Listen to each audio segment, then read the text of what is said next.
Hello po mga kababayan, kumusta kayo? Magandang buhay. Welcome po muli sa aking YouTube channel, Analisa Reality Vlog. Panibagong reaction po tayo ngayon. Dito po sa naging upload nila Pinuno Ka Business about kay Kuya Buknoy. Pero bago ang lahat, maraming salamat po sa patuloy na suporta ninyo at ang inyong subscribers, mga silent viewers, mga nagla-like, nagko-comment, nag-share po. Thank you.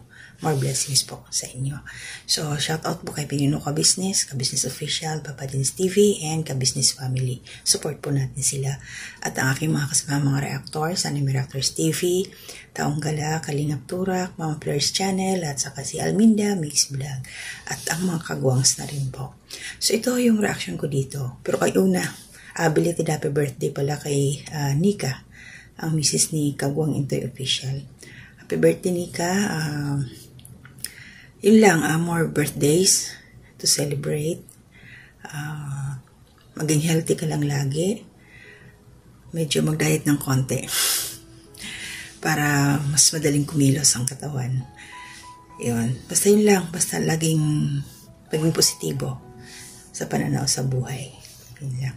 And ito, ngayon, ito na yung aking reaction patungkol kay Kuya Buknoy. Pinanood ko yung buong video niya. Pinuno Ka Business. So, napag-usapan niya dito na yung naramdaman ni Kuya Buknoy sa kanyang tiyan, yung kanyang operasyon kasi para ho dun sa mga bago pa lang na hindi naabutan ang umpisa ni Kuya Buknoy. So, ito siya ay naoperahan to siya. Survivor siya ng cancer sa colon niya. At ngayon nga ay nagkaroon ng problema. Nahirapan daw matunawan kaya kinabagan. Puro hangin ang tiyan. Tapos, nabanggit ni Kuya Buknoy, thank you kay Mrs. Ka Business, nabigyan siya ng tsaa para matunawan, pampatunaw. Sabi natin, Mingay, simula nang naoperahan, ayon doon sa video, hindi pa daw ito pa-check up. Nandoon yung takot. Takot siguro na malaman pa kung ano yung magiging problema. Pero nakikita naman natin na okay naman si Kuya Buknoy. Ano lang siya, para sa akin, Kuya Buknoy, mas maganda kung talagang makikita ka muli ng doktor, ma-examine ang iyong kalagayan. At nabanggit nga dito ni Kuya Buknoy na nakakadumi siya doon sa normal. Pero pakunti-kunti nga lang daw. Ito, short video lang sa akin. Kuya? Suggestion ko lang kasi sabi mo nga nahihirapan kang dumumi. Nahihirapan kang matunawan, sa mga kinakain mo. Siguro walang bawal sa'yo na pagkain. Yun lang yung mga matitigas. Ang hindi pwede kasi nga yung pananaw mo ayon sa'yo mabagal na, kumbaga hindi na hindi na matalim.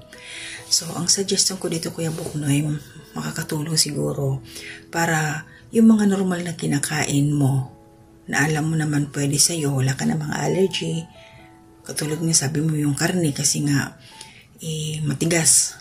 May solusyon dun Kuya. Pwede mo siyang i-blender.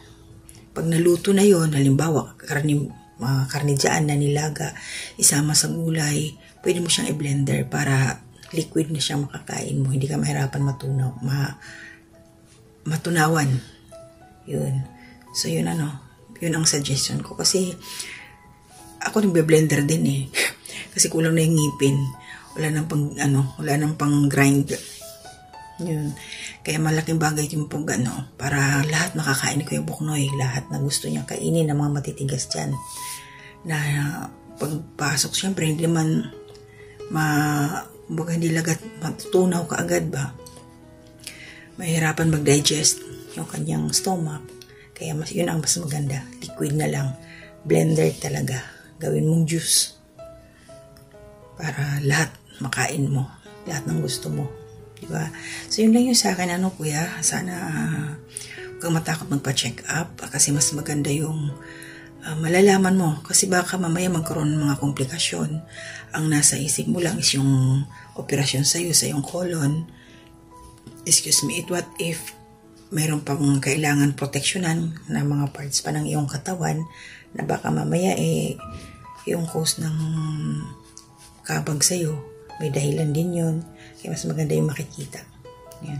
So, ingat po tayong lahat, mga kababayan. Maraming salamat sa patuloy na suporta ninyo. Shout out, Christine Bayod. Kabayan, thank you. Ate M Scores, good morning, shout out po. Ma'am Maria Luisa Cartalaba, shout out. Ate Ninette Recta, shout out. Ate Marilyn, Nicor Samiliano Ralph, shout out po. Ma'am Gliceria Pacaira, shout out po. Ma'am Sarah, shout out. Mga silent viewers, shout out po sa inyong lahat. Ma'am Soledad Belmonte, shout out. Kabayan Inday Okray, shout out. Ma'am Neri Cañete, shout out po. Salvi Guardian, shout out din po. Ma'am Amelita Haricreo, shout out po. Ma'am Josephine Poras, shout out po. At si Ma'am Serenio Mortos, shout out po. Josephine Poras Serenio Mortos, isa lang po pala yun. Shout out po. At si Ma'am Nida Bersano, shout out po. Selfa Isig, shout out din po. At syempre sa aking pinsan, Who's Tradition, shout out Day Bayunat, shout out. Birador, shout out din po. Yan. Shout out din po kay Gandang Amy at saka si Teacher N. Shout out po sa inyo. So sa aking mga anak, mag-iingat kayo palagi. Mag-aral lang mabuti. Alam ko naman na nagsisikap kayo. Sa aking nanay din, laban lang sa buhay. May nag-aalaga naman sa iyo dyan. At yun, basta hindi pababayaan ng Panginoon. Lahat ng problema, malalagpasan natin. Yun lang. At ang aking mga kapatid, mag-iingat din kayong lahat. So, yung mga hindi ko nabanggit, pwede ko kayong mag-comment anytime para ma-shoutout ko rin naman kayo. Pasalamatan. Masabi ko kung sino-sino yung laging nariyan na nakasuporta sa akin. Yan. At shoutout po, yan kila Ate Vera pala. Si Ate Vera, tapos singit ko na lang, a false alarm ito si Ate Vera, hindi pala siya buntis. So, sana naipa-check up na siya para malaman kung ano yung, bakit na-delay siya ng 3 months. Akala ko talaga magkaka-baby na sila ni Lito Diba? So, siguro kailangan din magbawas ng timbang Ate Vera para hindi malusaw yung vitamins na papasok. Vitamins ni Lito. Para makabuo na kayo. Diba? Yun lang, diet lang. Bawas lang ng timbang. Kasi buyag na. Mrs. Kabisnes, shoutout din po sa iyo. Ma'am Kabisnes, salamat din po. Alam mo namin naman na nariyan kayo palagi din na nakasuporta sa amin. Salamat po. Papa Dins, Boss Dave Budang, the editor po, shoutout kay Daryl. Yan. Ang galing ni Daryl talaga, natutuwa ako dun pag usapisa ng video na mayroon siyang narration. Inaano niya muna yung mga nakaraan, kaya ang galing. Lahat, yung mga junior kagwang, si Tangkad at saka si Kenneth, shoutout din sa inyo. Okay. So hanggang dito na muna, mag-ingat po tayong lahat. To God be the glory.